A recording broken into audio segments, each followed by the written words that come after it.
বাড়িতে আগুন লেগে গেছিলো সেদিনকে। সো হে গাইস, আমি মো। আমাদের আগের রবিবার বাড়িতে একটা ফিস্ট ছিল।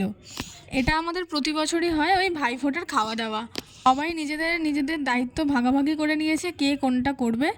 তো আজকে মেনলি ছিল আমাদের ভাই বোনেদের ফিস্ট। আসলে এখানে কাবাব বানানোর জন্য উনুনটা জ্বালানো হচ্ছিল, তাই ওরকম আগুন লেগে গেছিলো। এই হচ্ছে আমাদের চিকেন কষা, ওটা 2-3 জনের জন্য, সবাই মাটন খায় না বলে এটা কাবাবের ম্যারিনেশন। আমাদের চিকেন টিক্কা কাবাবটা আমি দারুণ বানাই, তো ওই দায়িত্বটা প্রতিবার আমিই নিই। আর এখানে চলছিল মাটনের জন্য পেঁয়াজ ভাজা। আমি জাস্ট ওই খুন্তি নাড়াচ্ছিলাম তখন। মাটনের দায়িত্বে আমার দাদা ছিল। আচ্ছা, কী কী মেনু ছিল তোমাদের একবার বলে দিই। ছিল ফিশ ফিঙ্গার স্টার্টারে, আর ছিল চিকেন টিক্কা কাবাব।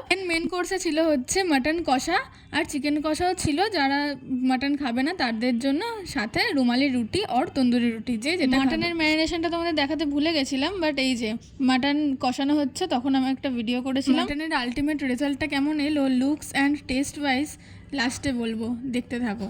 এই যে আমাদের বাড়ির ভিআইপি সদস্য সারাক্ষণ আমার গলা জড়িয়েই থাকে বিক্রম বেতালের মতো। ফিস্ট হবে, গান চলবে না তা তো হতে পারে না। গান প্রচুর চলছিল জোরে জোরে বক্সে, বাট আমি কপিরাইটের ভয়ে তো দিতে পারছি না। আমাদের গ্যাং, বাট ক্যামেরার সামনে কেউ আসে না, কেউ তো কমফর্টেবল না। কাবাবটা যেমন দেখতেও হয়েছে, খেতেও হেভি হয়েছিল। নিজের গুণগান আর কত নিজে করব বলো। আর এই যে রাঁধুনি আমাদের মাংস করতে করতে কাবাব খাচ্ছে। যাই হোক, মাটনের কালারটা দুর্দান্ত এসছিল, আর খেতে জাস্ট অসাধারণ হয়েছিল। রুমালি রুটি বা তন্দুরি রুটি দুটোর সাথেই ভালো লাগছিল। এই হচ্ছে আমাদের ডিনার সেদিনের। আচ্ছা, নেক্সট দিন ছিল আমার বৌদির বার্থডে।